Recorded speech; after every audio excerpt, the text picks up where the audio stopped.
wabarakatuh. Baiklah teman-teman, saat ini saya sedang berada di kediaman Ibu Mira. Beliau salah satu pendidik di SD Negeri Babat, Kecamatan STL Ulu Trawas. Selamat siang Ibu. Siang. Baiklah Ibu, perkenalkan nama saya Sri Hartati dari Universitas PGRI Silampari, Fakultas Ilmu Sosial dan Humaniora. Tujuan saya di sini untuk mewawancarai Ibu bagaimana pengalaman Ibu tentang kurikulum Merdeka dan pengembangan diri. Sebelumnya, terima kasih kepada Ibu Mira telah menyempatkan waktu dan memberi pengalamannya dan ilmunya. Baiklah Ibu, ada beberapa pertanyaan tentang kurikulum Merdeka ini. Pertanyaan pertama dari saya, apa yang Ibu bisa bagikan tentang kurikulum Merdeka saat ini? Baik, kalau menurut saya itu ya pengalaman pribadi saya, kurikulum Merdeka itu menurut saya memberikan kebebasan kepada guru dan juga kepada siswa dalam belajar. Berfokusnya kepada pemahaman konsep, pemahaman karakter, potensi siswa, dan juga bukan hanya sekedar memberikan hafalan-hafalan saja kepada siswa. Itu menurut saya. Lalu, bagaimana pandangan Ibu setelah menerapkan kurikulum Merdeka? Setelah menerapkan kurikulum Merdeka itu memberikan lebih fleksibel lagi dalam proses mengajarnya, lebih menyenangkan, siswanya jadi lebih kreatif, kemudian lebih aktif lagi, rasa ingin tahunya itu lebih tinggi dan siswa itu tidak tertekan, itu yang pastinya. Lalu perbedaan mendasar apa yang Ibu rasakan antara kurikulum sebelumnya dengan kurikulum Merdeka saat ini? Kurikulum lama itu lebih kaku, lebih menonton dan berfokus pada guru.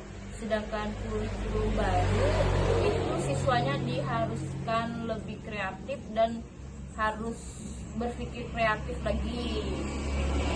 Dan menekan pada pemahaman serta proyek.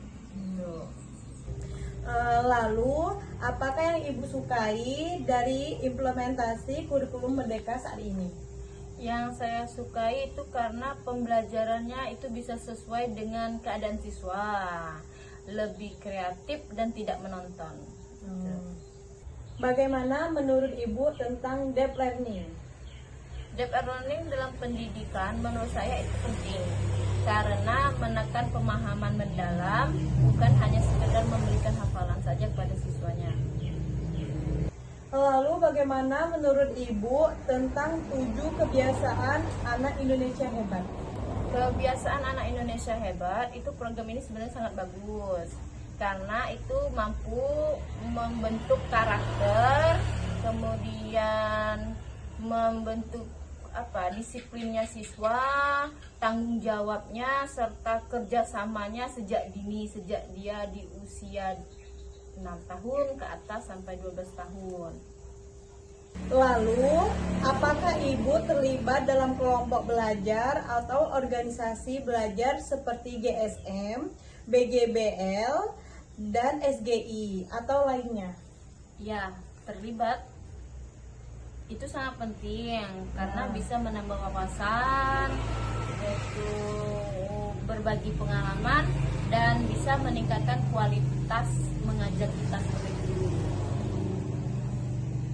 Menurut Ibu, seberapa penting bagi seorang guru dalam membaca penelitian terbaru, novel, komik, warta yang untuk mendukung profesionalitasnya?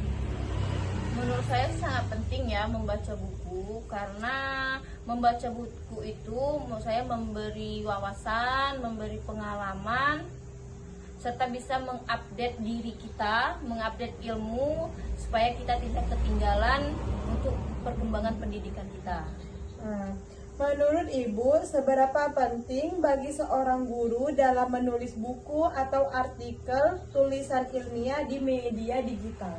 Sangat penting menulis bagi guru karena untuk berbagi ilmu, pengalaman itu, dan mampu meningkatkan berpikir kreatif kita sendiri. Ya. Apakah terdapat pengalaman mengajar yang dapat dibagi untuk membantu kami dalam mencintai profesi ini sebagai guru?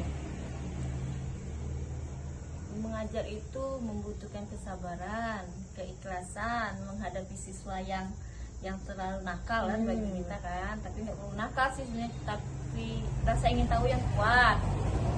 Kemudian yang penting kita sebagai guru adalah memahami karakter siswa itu sendiri agar pembelajaran itu lebih efektif lagi. Apakah terdapat buku yang dapat direkomendasikan untuk kami sebagai mahasiswa dalam menjalani pendidikan keguruan sehingga bisa menjadi guru yang bertanggung jawab ke depannya? Buku tentang pendidikan itu bisa jadi referensi sih untuk diri kita sendiri. Buku psikolog untuk anak dan buku motivasi sangat membantu. Misalnya tentang strategi mengajar atau pengembangan diri kita sendiri gitu, atau pengembangan diri guru lah ibaratnya gitu. Ya. Keterampilan apa yang Ibu sarankan untuk kami sebagai mahasiswa pelajar agar menjadi guru yang ideal? Keterampilan yang perlu dipelajari itu keterampilan komunikasi. Yang paling utama komunikasi, kemudian manajemen kelas, kreatifnya, kemudian penggunaan teknologi, dan empati sangat penting untuk menjadi guru yang ideal gitu.